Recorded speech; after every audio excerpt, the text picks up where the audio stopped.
সম্মানিত দর্শক, আসসালামু আলাইকুম।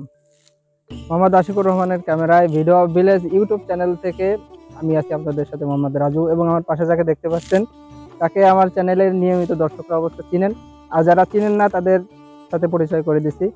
তিনি হলেন আধুনিক কৃষি এগ্রো ফার্মের মালিক মোহাম্মদ আকিবুল ইসলাম ভাই। তিনি মূলত বিভিন্ন ধরনের দেশি বিদেশি ফল ফসল নিয়ে কাজ করে থাকেন এবং তিনি সফলভাবে এই ফরিদপুর জেলাতে 22 বিঘা কৃষি একটা প্রজেক্ট তার দ্বারাই প্রতিষ্ঠিত হয়েছে। এখন আমরা যেখানটায় দাঁড়িয়ে আপনাদের উদ্দেশ্যে কথা বলছি সেটা হলো বাইরের একটি লেবুর প্রজেক্ট। এই লেবুর প্রজেক্টটি 10 বিঘার উপরে করা। আজকে আমরা ভাইয়ের কাছ থেকে জানবো তার এই লেবুর প্রজেক্ট সম্পর্কে, লেবুর বিভিন্ন বিষয়াদি সম্পর্কে তথ্য তার কাছ থেকে আমরা জানব। দর্শক, আমরা লক্ষ্য করছি যে এখন দেশের বিভিন্ন কৃষি উদ্যোক্তারা বাণিজ্যিকভাবে এই লেবু চাষ করে নিজের কর্মসংস্থান তৈরির মাধ্যমে লাভবান হচ্ছেন, এবং এটি ভিটামিন সি সমৃদ্ধ হওয়াতে এটার প্রচুর পরিমাণে চাহিদা রয়েছে। বিশেষ করে সামনে আমাদের রমজান মাস এবং গরমের সিজন কিন্তু পড়ে গেছে। এই সময়টাতে লেবুর একটা হিউজ চাহিদা থাকে আমাদের দেশে। আসুন আমরা পরবর্তী যে স্টেপগুলো আছে, বিষয়াদি আছে, সেটা আমরা ভাইয়ের কাছ থেকেই জানবো। ভাই, আসসালামু আলাইকুম, ভালো আছেন? ওয়ালাইকুম আসসালাম, আলহামদুলিল্লাহ। ভাই, আপনার কাছে প্রথমে জানতে চাই, লেবুটা এখন লেবুর মূলত সিজন জানুয়ারি থেকে ফেব্রুয়ারি মাসে যে মুকুলটা আসে এখন আছে সিজনাল মুকুল। হ্যাঁ, তো অনেক ক্ষেত্রে দেখা যায় যে কারো গাছে এই জানুয়ারি ফেব্রুয়ারি পার হয়ে যাচ্ছে, তার গাছে মুকুল আসতেছে না, ফল ফসল নাই। সেই ক্ষেত্রে সে কি ধরনের ভুল করতেছে এবং কি করলে গাছে ফল ফসল আসবে? আসলে সিজনাল, বিশেষ করে সিজনাল ফলগুলো মোটামুটি কম আসুক বেশি আসুক কিছু আসে, জি জি, সিজনাল আসবে। হ্যাঁ, কিন্তু পরিচর্যার ব্যাপারটা হচ্ছে লোকে আমরা সিজনাল যে ফলগুলো ওটা পরিচর্যা ছাড়াই কিছু পাওয়া যাবে। আচ্ছা। আর যদি আনসিজনে কিছু যদি আমাদের ফল রাখতে হয় তাহলে কিন্তু ওর যত্নের প্রয়োজন হয়। আচ্ছা আচ্ছা, সেক্ষেত্রে কিন্তু আগে থেকে আমাদের যত্ন নেওয়া এবং গাছগুলো পরিষ্কার করা, ওই গাছে ওষুধ দিয়া, সার দিয়া, সেচ দিয়া, বিভিন্ন কাজ আছে। আমরা যেগুলো আনসিজনে যেগুলো ফল আছে সেগুলো কিন্তু আমাদের হারভেস্ট টাইম অলরেডি, হারভেস্টের মতো অলরেডি বাজারে যাচ্ছে এখন। এখনো বাজারে যাচ্ছে, যার বাজার মূল্য এখন কিন্তু পাইকারি এক পিস লেবু 5 টাকা করে এখন বর্তমান 5 টাকা। ধরেন কেউ পরিচর্যা বুঝলো না, পরিচর্যা না বোঝার কারণেই কিন্তু তার যে ন্যূনতম ফল ফসল সেটা হচ্ছে না। এখন কি ধরনের পরিচর্যা নিলে এই ফল ফসল পর্যাপ্ত পরিমাণে পাবে? এই লেবু গাছের আসলে পরিচর্যা একবারেই কম, তারপরেও কিছুটা তো করাই লাগে স্বাভাবিক। এর ভিতরে গাছটা লাগানোর পরে যেটা বছরে আমাদের গাছের যেমন কিছু ডাল যেগুলো একবারে নিচে ঝুলে যায়, এই ধরনের ডালগুলো পরিষ্কার রাখতে হয়। আচ্ছা। এর ভিতরে ওই যে আপনার মাকড়, তারপরে সাদা মাছি, জাপ পোকা, এই ধরনের কিছু আক্রমণ করে, এগুলো কিছু বিষ ব্যবহার করা লাগে। এগুলো মাঝে মাঝে, তবে এতে একবারেই কম লাগে। অন্যান্য ফসলে যেমন 15 দিন 20 দিন 1 মাস পর পরই লাগে, এটাও যদি 2 মাস পরেও দেওয়া হয় তাতেও সমস্যা হয় না। তারপরেও মোটামুটি দিতে হবে। যে আপনি বিভিন্ন ধরনের দেশি বিদেশি ফল ফসল নিয়ে কাজ করে থাকেন মূলত অনেক আগের থেকেই, আপনি অনেক কষ্ট করে যাচ্ছেন এই প্রজেক্টের উপরে। তো এই যাবৎকাল আপনি তো অন্য চাষিতে অন্য ফসলও আপনি চাষাবাদ করেছেন, এখন এই লেবুটা আপনার কাছে কতটা লাভজনক মনে হয়? আমার কাছে লেবুটাই একবারে আসলে লাভজনক, যেটাই করা যায় সেটাই লাভজনক। তবে একটার পর আমরা তো থাকি না, কারণ আমরা ভ্যারাইটিজের ভিতরে সব সময় থাকি। কারণ আমার লেবুতে সারা বছরের টাকা আসে, আমার ওই একটা প্ল্যান আছে, একটা সিস্টেম আছে। কারণ চাষ যখন শুরু করবে তখন নিজের মাথার ভিতরে এমনি ঢুকবে যে আমি এটার পরে এটা কি করবো, এটার পরে এটা কি করবো। কারণ আমি লেবু করছি শুরু থেকে, লেবুতে আমার সারা বছর লোকজন খাটান লাগে, কারণ আমার লেবার আছে, এদের বেতন দেওয়া লাগে। কারণ আমার লেবু নিয়ে আমি তাদের বেতন গুলো দিতে পারি। বাগানে পরিচর্যা, বিভিন্ন যা খরচ আছে, আমার লেবুতেই মোটামুটি এসব হয়ে আরো 12 মাসি হয়ে যাচ্ছে। আমার একটা খরচের ব্যাপার সেবার এখান থেকে মোটামুটি হয়ে যায়, কিংবা কিছু টাকা বাড়তি থাকে। আমরা জানি যে এই জায়গায় 10 বিঘার উপরে এই লেবুর প্রজেক্টটা। তো এখানে আপনার কতগুলো গাছ আছে? এখানে গাছ তো প্রথম পর্যায়ে ছিল 3000। কিছু গাছ আমি এই গাছ বেশি ঘন আছে ওর ভিতর থেকে করছি, এখন 2500-র মতো আছে। ধরেন একটা গাছে এভারেজ বছরে কতগুলো ফল পাওয়া যেতে পারে?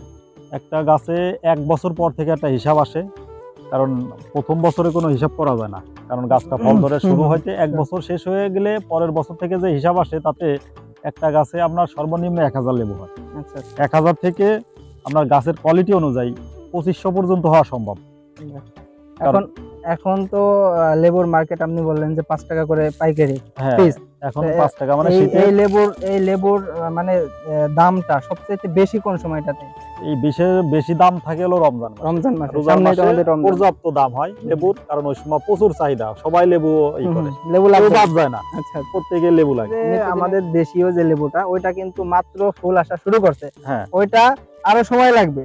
ফুল আসা থেকে আপনার 2.5 থেকে 3 মাস লাগবে ফল হারভেস্ট পর্যন্ত। কিন্তু এটার একটা মানে ভালো দিক যে এটা একদিক দিয়ে ফুল আসে, একদিক দিয়ে ফল আসে, মানে হারভেস্ট করতে ওরা তো দেখতেছেন যে পর্যায়ক্রমে। হ্যাঁ, পর্যায়ক্রমে অনবরত সারা বছর আছে, মানে লেবুর বাগান ঢুকলেই অল টাইম লেবু আছে। এই যে এখন দেখতে পাচ্ছি যে প্রতিটা মানে নতুন নতুন যে কুশি আসতেছে, প্রতিটা গিরায় কিন্তু ফুল হয়ে বেরোচ্ছে। হ্যাঁ, এটার আসলে কারিশমাটা কি, আপনি কি ব্যবহার করছেন যে এত পরিমাণে? আসলে এই যে এখন প্রত্যেকটা ডোগা বেরোবে এবং ছোট জালি যেটাই বেরোবে ওটাই ফুল বেরোবে। কারণ এখন আমরা তো ওই যে একটা ছত্রাকনাশক বিষ এইগুলো তো আমরা দিছি গাছে, আর বিশেষ করে মাটিতে গাছ ওই সার দেওয়া হয়েছে। কারণ গাছের খাবার দেওয়া হয়েছে পর্যাপ্ত, গাছের কালার দেখলে বোঝা যাচ্ছে যে আসলে গাছে কত সুন্দর কালার। এগুলো গাছে খাবার দেওয়ার পরে এমনি আসলে গাছ যদি সুস্থ থাকে গাছের ফল এমনিতেই দেয়, ওর জন্য অন্য কিছু ব্যবহার করা লাগে না, ভিটামিন দেওয়া লাগে না। ও যদি রোগ না থাকে, শরীর যদি সুস্থ থাকে, তাহলে অটোমেটিকই আসলে এগুলো ফল দেবে। এইভাবে ওগুলো ফল দিতেছে। এই যে দেখেন যে নতুন করে ফুল বেরোচ্ছে, ফল আছে, মোটামুটি এরকম সব সময় এটা আছেই। লেবু সম্প্রসারণে কি উদ্যোগ নিছেন? আপনার মাধ্যমে অন্যের কাছে যাচ্ছে কিনা, যারা কৃষি উদ্যোক্তা আছেন নতুন পুরাতন তাদের কাছে যাচ্ছে? যে আমার এই মাঝে মাঝে এই সব লেবুর ব্যাপারে অনেকেই ফোন দেয়, অনেকে জানতে চায় এবং চারাও নিচ্ছে এবং বাগানও করতেছে, এগুলো আছে, এগুলো করতেছে। আর আমার কাছে সবসময় যোগাযোগ হয় যারাই আর কি বাগান টাগান করে। তবে এখন বর্তমানে আগে মানুষ কিছুদিন যাবত হয়তো ভুল ধারণা ছিল যে লেবুতে লাভ নাই এই সেই, কিন্তু আসলে লেবু যারা প্রকৃত যারা করছে, আমার মনে হয় না যে লেবু তারা লাভ ছাড়া এখনো এগুলো চাষ করে। কারণ আমি এত বড় বাগান করে রাখছি এমনি না, আমার লাভ নাইলে করতাম না, কারণ আমার চেয়ে বড় বাগান আমরা খোঁজ রাখি আরো আছে। হ্যাঁ, এইসব বাগানে আমরা গেছি, দেখছি, কারণ তারা আরো বেশি বড় বড় বাগান। আপনারা তো ভিজিট করেন? হ্যাঁ, আমরা ভিজিট করি মাঝে মাঝে বাগান। তবে যারা বাগান করার ইচ্ছুক থাকে তারা মূলত আসে লোকে আগে দেখতে হবে, ভিজিট করতে হবে। হ্যাঁ, ভিজিট করবেন, তখন আপনার নিজের একটা ধারণা আসবে এবং করার আগ্রহটাও আপনি বুঝবেন এবং করাটাও শিখতে পারবেন। সবকিছুই আপনারা এক্সপেরিয়েন্স পাবেন, কিন্তু আপনারা মূলত আসতে হবে, দেখতে হবে, আগে ভিজিট করে দেখতে হবে যে আপনি যেটা করেন, যেটাই করেন আপনি আগে মূলত ভিজিট করে, হ্যাঁ, সচক্ষে দেখতে হবে। দেখে আপনি তো ভাই, আমাদের অনেক দর্শকই এই ভিডিওটা দেখবে, তো এই ভিডিওটা দেখে কেউ যদি চারা সম্পর্কে জানতে চায় অথবা চারা নিতে চায়, তাদের উদ্দেশ্যে আপনি বলবেন যে তারা কিভাবে এই চারাটা নিতে পারবে? আচ্ছা, আমার মোবাইল নাম্বার ডিসক্রিপশনে দেওয়া থাকবে, আপনারা সরাসরি মোবাইলে কথা বলতে পারবেন। যদি কেউ সরাসরি আসে দেখে নিতে চায়, সেভাবে আমাদের চারা রেডি আছে। ফোন দিলে আমাদের সাথে যোগাযোগ করলে আমরা চারা এগুলো দিতে পারবো, সমস্যা নাই। তবে আমাদের সাথে যোগাযোগ রাখতে হবে এবং চাষ শুরু থেকে শেষ পর্যন্ত সবসময় আমাদের পরামর্শ অনুযায়ী চললে ইনশাআল্লাহ আমরা বলতে পারবো যে আপনি লেবু চাষ করে লস করবেন না, এবং ভরসা আপনারা দিতে পারবো, সফল চাষী হিসেবে গণ্য হবে। আচ্ছা, ঠিক আছে, তাহলে ভাইয়ের কাছ থেকে অনেক তথ্যই জানা হলো। তো যারা মূলত এই ভিডিও দেখার পরে চারা নিতে ইচ্ছুক এবং ভাইয়ের কাছ থেকে পরামর্শ নিতে ইচ্ছুক, তারা অবশ্যই, ভাই কিন্তু বারে বারে একটা কথা বলছে যে এই বাগান ফসলকে ভিজিট করে তারপরে আপনি উদ্যোগটা নেবেন। তো আমারও রিকমেন্ড থাকবে আপনারা আর সশরীরে এই জায়গায় আসবেন, ভাইয়ের প্রজেক্টটা ভিজিট করবেন এবং চারার মান সম্পর্কে জানবেন, তারপরেই ভাইয়ের কাছ থেকে পরামর্শ নিয়ে তারপরে আপনারা শুরু করবেন। তো সম্মানিত দর্শক, এতক্ষণ আমাদের সঙ্গে থাকার জন্য আন্তরিক শুভেচ্ছা, অভিনন্দন। পরবর্তী ভিডিও পেতে অবশ্যই আমাদের চ্যানেলটি সাবস্ক্রাইব করবেন। ততক্ষণ পর্যন্ত সবাই ভালো থাকবেন, সুস্থ থাকবেন, এই কামনা করে আজকে আপনাদের থেকে বিদায় নিচ্ছি। আসসালামু আলাইকুম।